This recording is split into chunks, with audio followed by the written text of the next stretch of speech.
हम लेके आए हैं शनिवार व्रत कथा, शनि देव व्रत कथा। राधे राधे दोस्तों, सुनहरी कहानियाँ परिवार में आपका स्वागत है। शनि देव को ग्रहों का राजा कहा जाता है। भगवान भोलेनाथ ने इन्हें न्याय के देवता की उपाधि दी है। जो लोग शनिवार का व्रत करते हैं उनको पूजा के समय शनिवार व्रत कथा का श्रवण करना चाहिए। पौराणिक कथा। एक बार स्वर्गलोक में सबसे बड़ा कौन के प्रश्न पर 9 ग्रहों में वाद विवाद हो गया। विवाद इतना बड़ा कि परस्पर भयंकर युद्ध की स्थिति बन गई।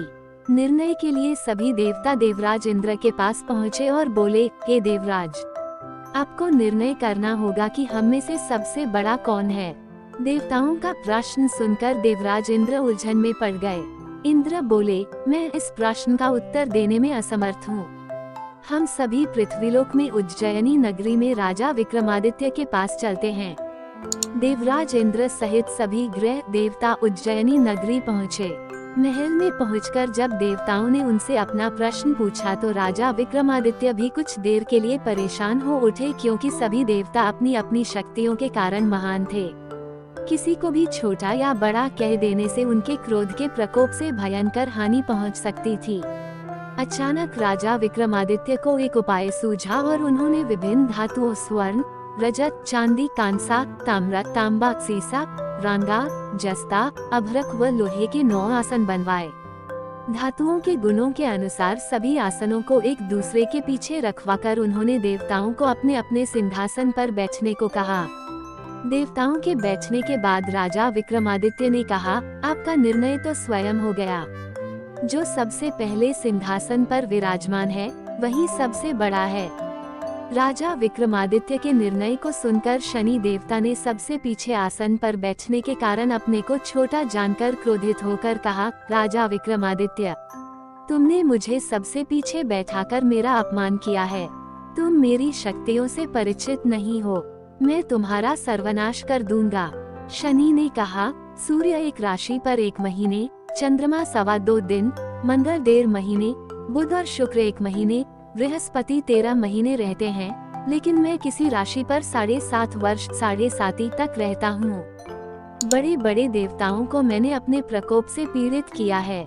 राम को 7.5 के कारण ही वन में जाकर रहना पड़ा और रावण को 7.5 के कारण ही युद्ध में मृत्यु का शिकार बनना पड़ा। राजा, अब तू भी मेरे प्रकोप से नहीं बच सकेगा। इसके बाद अन्य ग्रहों के देवता तो प्रसन्नता के साथ चले गए, परंतु शनिदेव बड़े क्रोध के साथ वहां से विदा हुए। राजा विक्रमादित्य पहले की तरह ही न्याय करते रहे। उनके राज्य में सभी स्त्री पुरुष बहुत आनंद से जीवन यापन कर रहे थे। कुछ दिन ऐसे ही बीत गए। उधर शनि देवता अपने अपमान को भूले नहीं थे। विक्रमादित्य से बदला लेने के लिए एक दिन शनिदेव ने घोड़े के व्यापारी का रूप धारण किया और बहुत से घोड़ों के साथ उज्जयिनी नगरी पहुँचे। राजा विक्रमादित्य ने राज्य में किसी घोड़े के व्यापारी के आने का समाचार सुना तो अपने अश्वपाल को कुछ घोड़े खरीदने के लिए भेजा।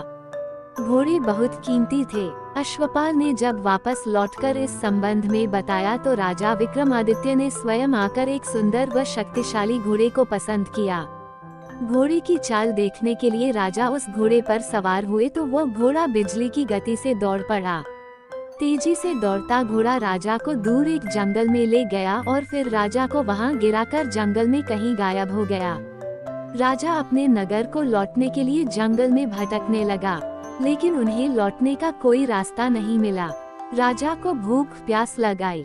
बहुत घूमने पर उसे एक चरवाहा मिला। राजा ने उससे पानी मांगा। पानी पीकर राजा ने उस चरवाहे को अपनी अंगूठी दे दी। फिर उससे रास्ता पूछकर वह जंगल से निकलकर पास के नगर में पहुंचा। राजा ने एक सेठ की दुकान पर बैठकर कुछ देर आराम किया। उस सेठ ने राजा से बातचीत की तो राजा ने उसे बताया कि मैं उज्जयिनी नगरी से आया हूँ। राजा के कुछ देर दुकान पर बैठने से सेठ जी की बहुत बिक्री हुई। सेठ ने राजा को बहुत भाग्यवान समझा और खुश होकर उसे अपने घर भोजन के लिए ले गया। सेठ के घर में सोने का एक हार खूंटी पर लटका हुआ था। राजा को उस कमरे में छोड़कर सेठ कुछ देर के लिए बाहर गया। तभी एक आश्चर्यजनक घटना घटी। राजा के देखते देखते सोने के उस हार को खूंटी निगल गई। सेठ ने कमरे में लौटकर हार को गायब देखा तो चोरी का संदेह राजा पर ही किया, क्योंकि उस कमरे में राजा ही अकेला बैठा था। सेठ ने अपने नौकरों से कहा कि इस परदेसी को रस्सियों से बांधकर नगर के राजा के पास ले चलो।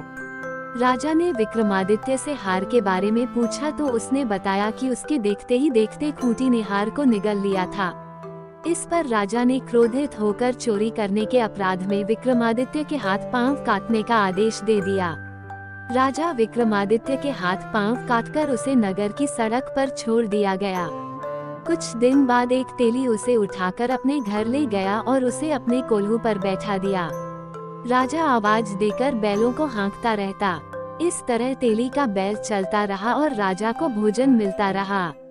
शनि के प्रकोप की 7.5 पूरी होने पर वर्षा ऋतु प्रारंभ हुई। राजा विक्रमादित्य एक रात मेघ मल्हार गा रहा था कि तभी नगर के राजा की लड़की राजकुमारी मोहिनी रथ पर सवार उस तेली के घर के पास से गुजरी। उसने मेघ मल्हार सुना तो उसे बहुत अच्छा लगा और दासी को भेजकर गाने वाले को बुला लाने को कहा। दासी ने लौटकर राजकुमारी को अपंग राजा के बारे में सब कुछ बता दिया।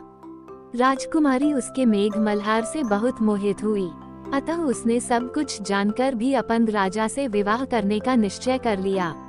राजकुमारी ने अपने माता पिता से जब ये बात कही तो वे हैरान रह गए। रानी ने मोहिनी को समझाया, बेटी, तेरे भाग्य में तो किसी राजा की रानी होना लिखा है, फिर तू उस अपंग से विवाह करके अपने पांव पर कुल्हाड़ी क्यों मार रही है। राजकुमारी ने अपनी जिद नहीं छोड़ी। अपनी जिद पूरी कराने के लिए उसने भोजन करना छोड़ दिया और प्राण त्याग देने का निश्चय कर लिया। आखिर राजा रानी को विवश होकर अपंग विक्रमादित्य से राजकुमारी का विवाह करना पड़ा। विवाह के बाद राजा विक्रमादित्य और राजकुमारी तेली के घर में रहने लगे। उसी रात स्वप्न में शनिदेव ने राजा से कहा, राजा, तुमने मेरा प्रकोप देख लिया, मैंने तुम्हें अपने अपमान का दंड दिया है।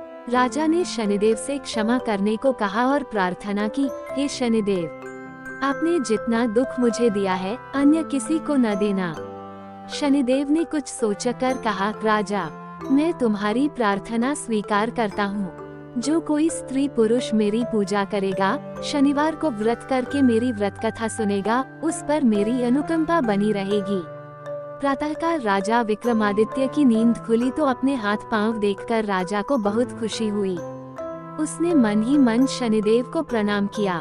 राजकुमारी भी राजा के हाथ पांव सही सलामत देखकर आश्चर्य में डूब गई। तब राजा विक्रमादित्य ने अपना परिचय देते हुए शनिदेव के प्रकोप की सारी कहानी सुनाई। सेठ को जब इस बात का पता चला तो दौड़ता हुआ तेली के घर पहुंचा और राजा के चरणों में गिरकर क्षमा मांगने लगा। राजा ने उसे क्षमा कर दिया, क्योंकि यह सब तो शनिदेव के प्रकोप के कारण हुआ था। सेठ राजा को अपने घर ले गया और उसे भोजन कराया। भोजन करते समय वहाँ एक आश्चर्यजनक घटना घटी। सबके देखते देखते उस खूंटी ने हार उगल दिया। सेठ जी ने अपनी बेटी का विवाह भी राजा के साथ कर दिया और बहुत से स्वर्ण आभूषण, धन आदि देकर राजा को विदा किया। राजा विक्रमादित्य राजकुमारी मोहिनी और सेठ की बेटी के साथ उज्जैनी पहुँचे तो नगरवासियों ने हर्ष से उनका स्वागत किया। अगले दिन राजा विक्रमादित्य ने पूरे राज्य में घोषणा कराई कि शनिदेव सब देवों में सर्वश्रेष्ठ हैं। प्रत्येक स्त्री पुरुष शनिवार को उनका व्रत करें और व्रत कथा अवश्य सुने। राजा विक्रमादित्य की घोषणा से शनिदेव बहुत प्रसन्न हुए। शनिवार का व्रत करने और व्रत कथा सुनने के कारण सभी लोगों की मनोकामनाएं शनिदेव की अनुकंपा से पूरी होने लगी। सभी लोग आनंद पूर्वक रहने लगे। हे भगवान, जैसे आपने राजा विक्रमादित्य पर कृपा की वैसे ही हम सब पर करना। बोलो शनि देव की जय। कथा समाप्त।